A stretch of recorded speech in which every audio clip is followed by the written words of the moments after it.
친딸을 유흥업소 접대부로 팔아 돈을 챙긴 여자. 술집 일이 싫었지만 엄마가 무서워 싫다고 하거나 집을 나갈 생각은 아예 할 수조차 없었어요. 엄마는 나에게 큰 돈을 받아야 하는 사람처럼 행동했고 친딸이라기보다는 빚쟁이 대하듯 했어요. 2005년 늦봄 18살의 여자아이 A양이 범죄 피해자의 입장에서 경찰에게 한 말이었다. 당시 A양은 불안 증세를 보이며 좀처럼 입을 떼지 않으려 했다. 이런 모습을 보였던 것은 어린 그녀가 그동안 험하게 살아온 인생사 탓이었다. 그동안 누구도 자신을 보호나 위로, 그리고 이해해주는 사람이 없었고 단지 함부로 대하거나 이용해 먹으려는 사람들만 있었기 때문이다. 따라서 그녀는 모든 사람에게 경계심을 품을 수밖에 없었다. A양이 2살 때 부모가 이혼했다. 당시 어머니 김 씨는 29살이었다. 그 후 5살 무렵 A양은 외할머니에게 보내졌고 초등학교 5학년 때까지 외할머니 손에서 자랐다. 그러는 가운데 김 씨는 재혼해서 새 남편과의 사이에서 3명의 자식들을 두었다. 그러자 어머니 김 씨는 3명의 동생들을 돌봐달라는 명분을 내세워 초등학교 5학년생인 A양을 자신의 집으로 데리고 왔다. 따라서 그녀는 초등학교도 마칠 수 없었다. 하지만 동생들을 돌봐달라는 명분 뒤에는 추악한 김 씨의 속셈이 자리 잡고 있었다. 어머니 김 씨는 A양을 유흥업소에 딸을 넘기고 돈을 챙기려 한 것이었다. 따라서 당시 12살이던 A양은 선불금 450만 원을 받은 김 씨에 의해 강원도에 있는 유흥업소로 보내졌다. A양은 그로부터 2003년까지 5년 동안 12곳의 유흥업소를 전전해야만 했다. 이 과정에서 어머니 김 씨는 12차례에 걸쳐 150만에서 1000만 원씩의 선불금을 받아 5,700만 원을 챙겼을 뿐 아니라 A양의 나이를 속이기 위해 성인의 신분증을 구해 이용하기도 했다. 즉, 미성년자인 딸이 성년인 것처럼 유흥업소 업주들을 속이기 위한 것이었다.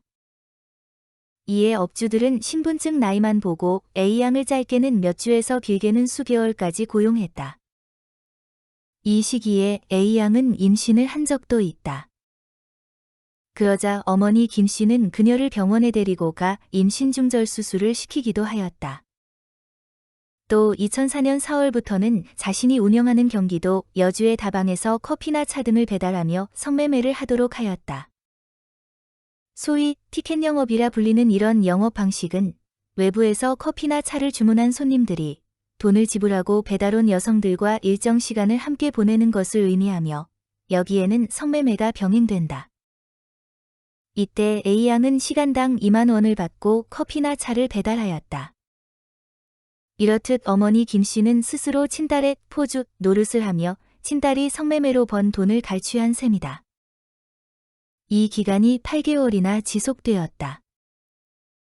여태까지 이런 삶을 살아온 A양은 자신에게 일어난 일을 남에게 말했을 때 동정은커녕 무심한이 돌아온다는 것을 느꼈기에 그녀는 진정으로 도움을 주려는 사람들 앞에서도 무건수행하는 승려처럼 입을 뗄 수 없었던 것이다.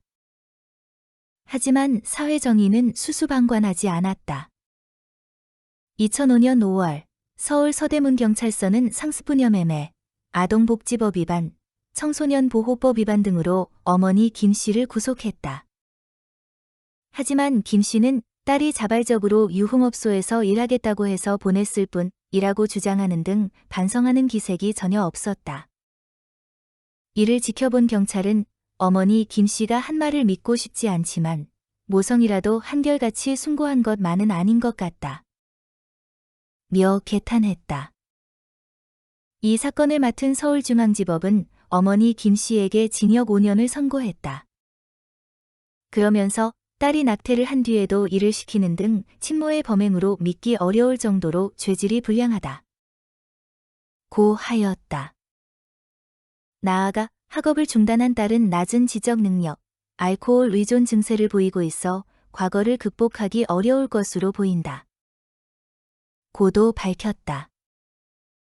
이렇게 A양으로부터 갈취한 돈은 재혼한 남편과의 사이에서 낳은 아이들의 양육비와 생활비 등으로 쓰인 것으로 드러났다.